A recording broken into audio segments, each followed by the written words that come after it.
Hey folks, it's Jim. Wanted to do a video today on alternatives to gold and silver, dollars, and other things that may have a store of value depending on how things go. Okay. Uh, Let me open up with a disclaimer. It's not economics advice, financial advice, or advice of any kind. Please seek out professional advice that is right for you in all your affairs. This video is for entertainment purposes only.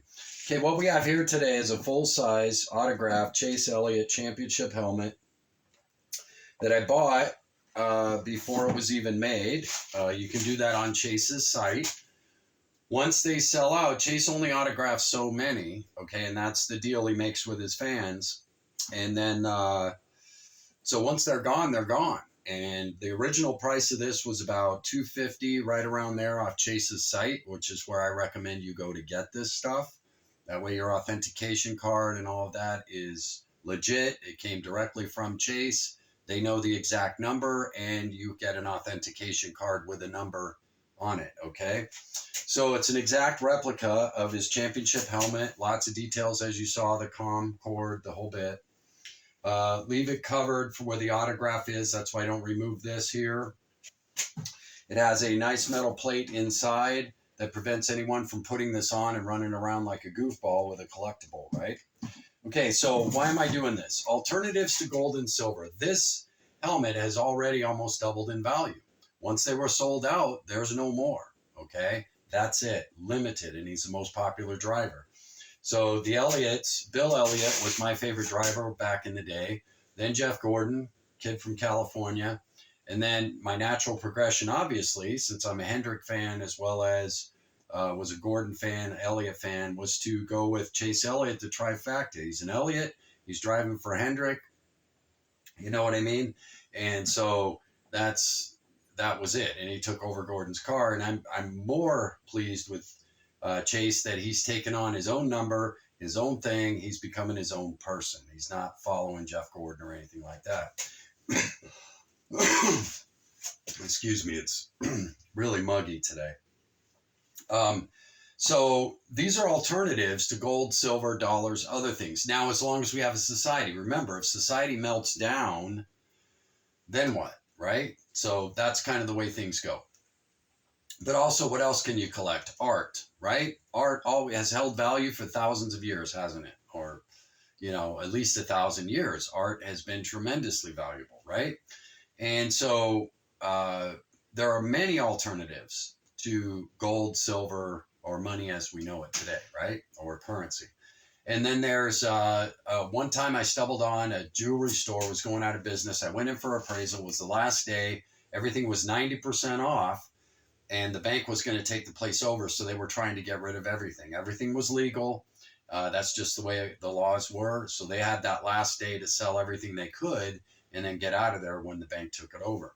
So I picked up a whole stack of Yadro statues, and those are collectible globally. So Chase Elliott's centralized to the U.S. The Yadros are a global collectible, and I wouldn't have ever known what Yadros were had I not dated a girl whose mother was from Spain when I was like 14, 15, and 16. Now I saw those statues. They had big curio cabinets with lights and all that. So that's a global collectible. I got a whole stack of them for 90% off. And I didn't want them. Obviously, I'm not a collector of statues.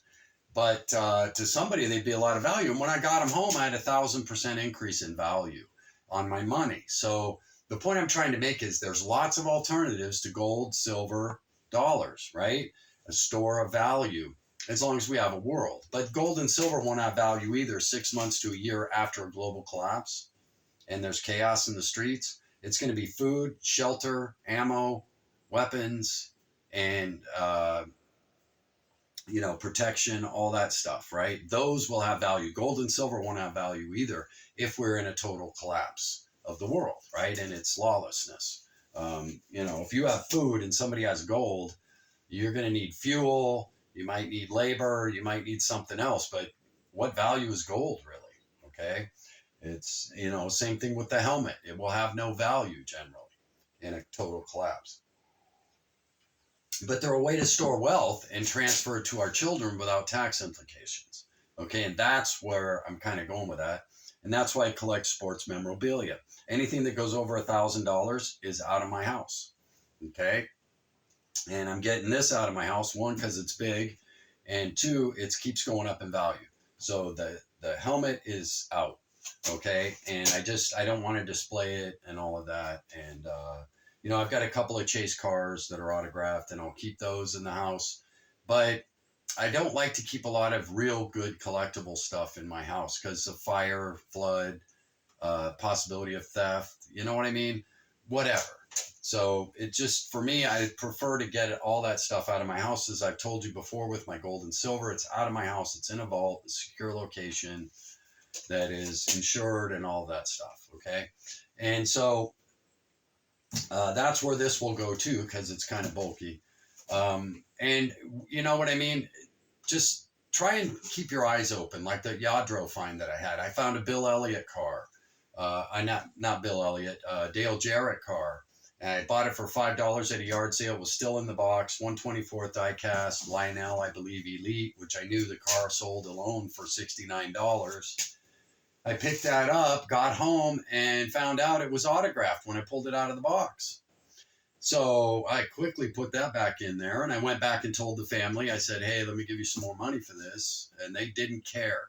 They were just trying to get rid of all that stuff. It was like their dad or grandfather's stash of collectibles, and they had no interest in it whatsoever, and they didn't really care about money. They said, I'm glad it went to someone that wants it.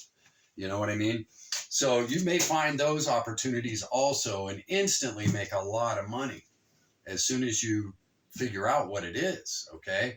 But keeping your head in the game like the Yadros, that was pure luck. I happened to date a girl whose mother collected them. I wouldn't know what Yadros were. You know what I mean? And so I bought the whole lot, 90% off. Made 900% the minute I got home, actually well over 1,000%, because most of them had gone up in value. They had put them in a closet and where the utilities were, and they didn't even know they were there.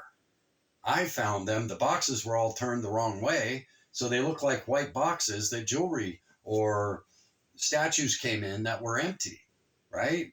So I was like, yeah, I'll take them all. The guy got me a big old bag, loaded up the whole 2 bags of stuff, and off I went to come home and 10x my money almost instantly. So there's lots of places and ways to store value if you keep your head in the game. It's not just gold and silver. And remember, nothing's going to have value if you don't survive. So first things first, food pantry, protection, shelter, all that stuff, right? Then we can worry about stores of wealth. Okay, but if we get first things first, then these are all luxuries, right? And I'm a fanboy, so I'm into this stuff. Sports, I've got several different sports that I'm into, and I enjoy this type of stuff, okay? So, it's not a loss for me or anything like that. And I could care less, to be honest with you. If it truly all hits the fan, folks, nothing's going to be worth anything but your survival. And that, when it comes down to that point, gold and silver will have no value either. So, all this is luxury stuff, okay? And I just watched a video on Panama, how much trouble they're having down there. And there was a couple who fled down to Panama thinking, oh, life's going to be great. When the U.S. collapses, we're going to have it all made. Well, they're rethinking that whole plan and realizing not so bright, okay? Those other countries aren't going to be so stable. And if they choose to go with China and Russia, and you happen to be an American there, hey, good luck with those cards, by the way. You know what I mean? So, again, please think things through, everything, and be aware. Pay attention. There are lots of ways to gain value. Gold, silver, art, sports memorabilia, statues like Yadros. There are at least 50 different things that are globally wanted, okay, that can be a store of value. And if you're aware and if you pay attention, you can stumble across these things and really magnify the value of those dollars that you had. Turn it into something that becomes a store of value and will grow over time. Anyway, that's what I wanted to get out on this video. I hope you're all doing well. Please take care of yourselves. I know we're in a very unstable period in our existence together. Let's all get through it. Keep that food pantry stocked. Pay attention out there. I noticed the price of organic food dropping. That's a good sign to me, and it certainly helps me because I eat organic. So pay attention to everything out there. Keep life going well. Write in, let me know how you're doing. Like, subscribe, all that, whatever. And, just most of all, be the best person you can be and take care of yourself. And my hope for you today is that you have a really good day. Jim out.